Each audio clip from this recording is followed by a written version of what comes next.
guys, how's it going? Hey guys, part 3 on our guitar safari. It's hello from Bob and it's hello from Ramon. But which one's which? Hola, ¿cómo estás? We know. Right, what do we know? What have we got here? It's a tale of two Stigs. It's a tale of two Stigs. What, the bloke who drives the cars in Top Gear? Yeah, who was, what was his name? He was a German guy, wasn't he? Who had Well, no, there were loads of Stigs, weren't there? No, the main one was Schumacher. Was he? Yeah. Okay, Schumacher. I don't know about these things. Yeah, and then he, sadly, great guy Schumacher. Okay, right. You know? Well, it was that, so that Stig built these? No. Ah, another Stig. Yeah, it's like, can you imagine the equivalent of the Stig, the guy who had the helmet on, you can't see his face. That's the same with this. It's the same deal. So it's a mysterious, they can't see anyway, you can't, no one's going to see. Can you just stay like that for the whole video while I talk? Yeah. So anyway, I've turned into a world's most expensive piece of masking tape. You found your role finally in life. Oh dear. No, I think we're okay. There's no one left to sue. Yeah. Right. So anyway, there's this gentleman who is an expert builder, who harks back to the building of the golden era of Gibson guitars, and we know another couple of fellows who are also on that. Other replicas are available. Yes. If you ask the right people. Exactly, but these are some of the best ever made, and there you go. Yeah. Was that right? Well, I think that's. I think. I get through that again. I'm going to be sued here, am I? Yeah. Well, no. Honestly, we're not worth suing anyway, so don't bother. Yeah. Right. So moving on. So these are indeed replica Sunburst Les Pauls. Yeah. Both probably 59s. Yeah. I just want to say that Stig, he's an interesting gentleman because I think I don't know if this is true. I might be wrong here, but I think he comes from like classical instruments, maybe the building of classical, like violins, whatever, which would mean that he's kind of a very learned man. And there's real old school craft skills. Yeah, there's craftsmanship there, which he's now put into these two guitars. So the pickups, what pickups have we got here? These are both from one of our very favourite makers at the moment, Alan Dingwall. Yeah, he's really like, if you're not hip to Alan Dingwall, then man, you need to get it together. I'd say so. I've got the regular kind of PAF Beano type pickups in this one. I think they're called the Beano pickups. I think they're certainly called Beanos now. Yeah. And you've got a set of these in my Navigator. In your Navigator. Yeah.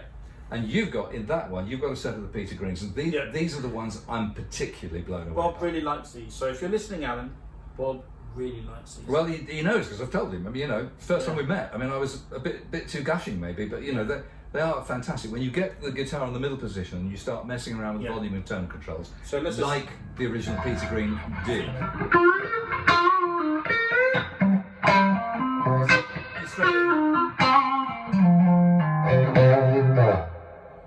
That's as close as I've heard. That's it, man. And they're very consistent. They all sound good.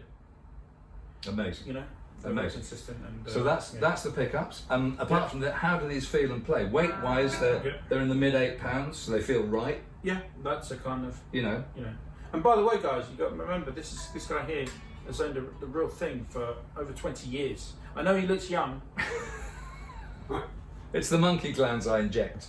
But he's actually owned, so he knows what he's talking about. It's kind of So the only thing I'd say is feeling both these guitars still, the finishes still feel quite new to me. Right. They feel great. They're nice and thin.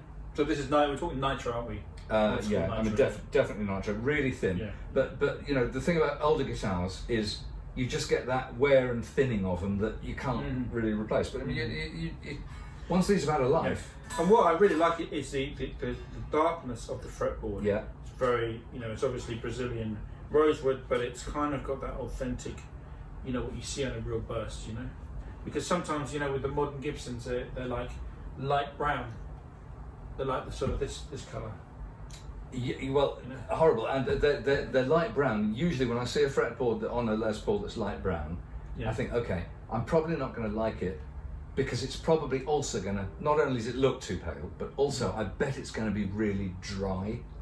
Okay. Right, because paleness also indicates dryness. Right. And I'm seldom proved wrong.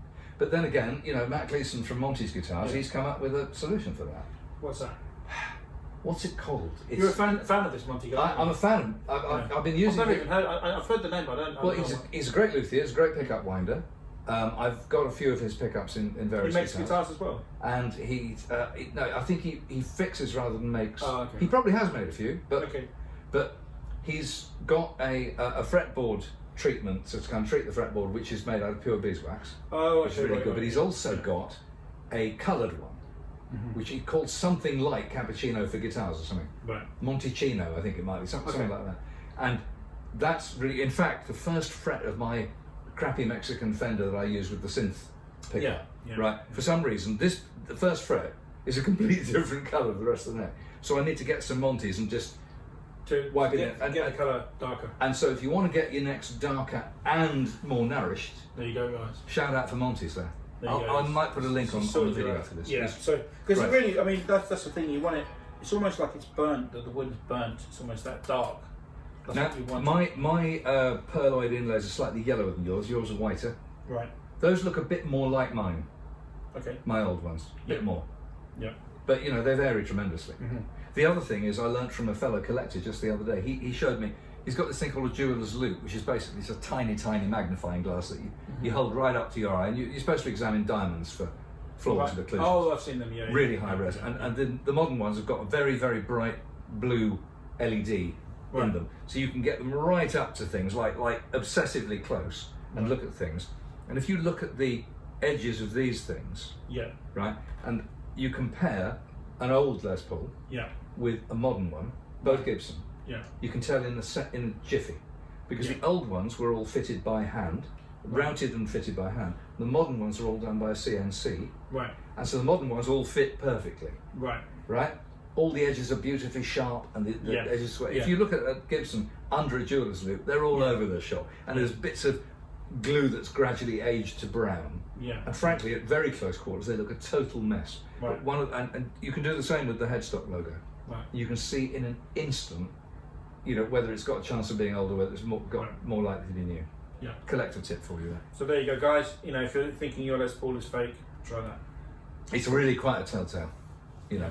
But anyway, apart from that, the proportion of these is great. You know, the headstocks are the right shape. You know, they're slim very slightly and everything. You just feel very comfortable.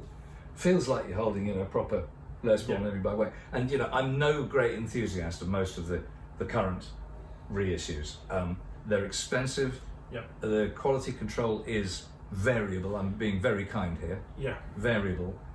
You do come across some goodies, but my God, you don't have you meet some right dried out old biscuits going for $5 or $7 grand in the shops too. And that's what we like to do on this channel, is really show the extremes, like the extremely good, and the replicas. You know, we've had Daniels on, you know, which I am one of those. And Stigs are, and the Terry Morgans. We played Terry Morgans on this channel. And Stigs are really in that bracket, you know, of the great replica. I mean, makers. you know, once upon a time, I used to, as a burst owner, I used to have a bit of a grump about replicas. You know, because they were knockoffs. But I have to say, I think, this is my personal view, I think Gibson have made it much worse for themselves, because Gibson are basically now trading off producing modern day knockoffs. It's just they're not knockoffs because they still own the IP. But they make me feel a great deal more lenient. Because towards the others. I've always said this: if you analyse it, is it the same people that made the Gibsons in the 50s? Well, no. I mean, half of them are dead, and the other half are kind of gibbering. Like I'm on the way to that. no, you've got many years. We'll be doing this for many years to come. You know, I might have to be wheeling him from on. my bath chair. Yeah. I might have to wheel him on, but we'll be doing this for many years. Right. Second question: are they made from the same machines? Well, the originals weren't made from machines. I mean, they had saws and sanders and stuff. They sand, but they didn't have any, and they had jigs for, you know, making sure that the 4 holes were all in the same place every time and shit like that. But none of that equipment is now used, is it, to make? I think they're made on much more sophisticated. So they haven't got the same people. No. And they haven't got the same tools, machines. No, although you could argue the tools should be better. I mean, the neck joints, for example, should be absolutely, you know, CNC cut. But we're talking about replicas here, aren't we? Yeah. You know, we're trying to get to that 50s. Yeah. But so if they're not made by the same people, they're not made by the same tools and machines. And thirdly, what about the same materials? Well, a million miles away. So there you go. No, I'm just saying. I tell you, I'm not trying to make a point, but no, you're right. What does beat me is the pickups. The pickups are a much more mechanical thing. You know, they're metal, plastic bobbins, and nobody can quite do it, magnets, can they? wire. Nobody can. Well, the truth is that the people who are doing it best are the top the Alan Dingwalls, replica workers. So you know, your Sunbursts, your Dingwalls. Oh no, here's the point. That I mean, we're very kindly invited by Mickey. Mickey has, you know, one of the top replica makers, and he's chosen to put Alan Dingwalls in both. So that's a big plus for Mr. Dingwall. It's a big up. It's a big up, absolutely. But you know, all these things, you'd think it's kind of like somebody inventing a car back in the 30s or 40s and 50s, and it's still being the very best car you can put on the road today. You know, and it's mystifying. It's not that, is it? In the car world, you know, you're driving today. He was getting confused by all the computer goings on in his car. And you didn't get any of them in an Aston Martin DB5 in 1964, did you? No, it was man and machine. So you know, it's interesting how in moving forwards things have ended up moving backwards. And therefore, I think there is, you know, just by merit, there's an entirely legitimate space for craftsmen to be reproducing these things. Okay, guys, and on that bombshell, we're going to end it on a B.B. King song. Every day of the blues, guys. Every day. And are we doing this? Stay cool, guys, and we'll see you soon. Is this in the beloved B flat? This is in B flat because, you know, if you play Chuck Berry, if you're going to be playing Chuck Berry.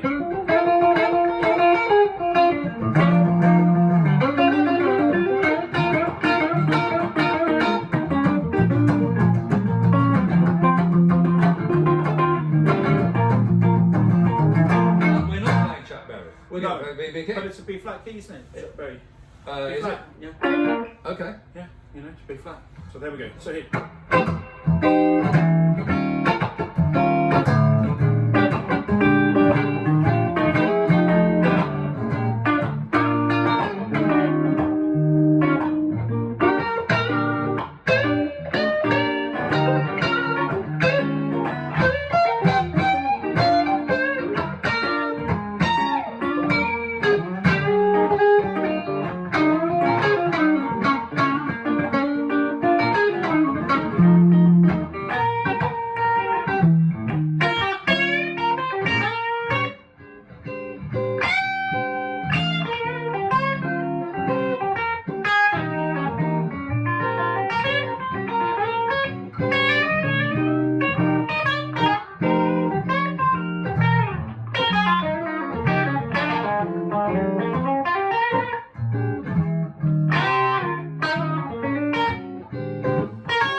Goodbye from him. And it's goodbye from him. Cheers Absolutely. until next time. Hey.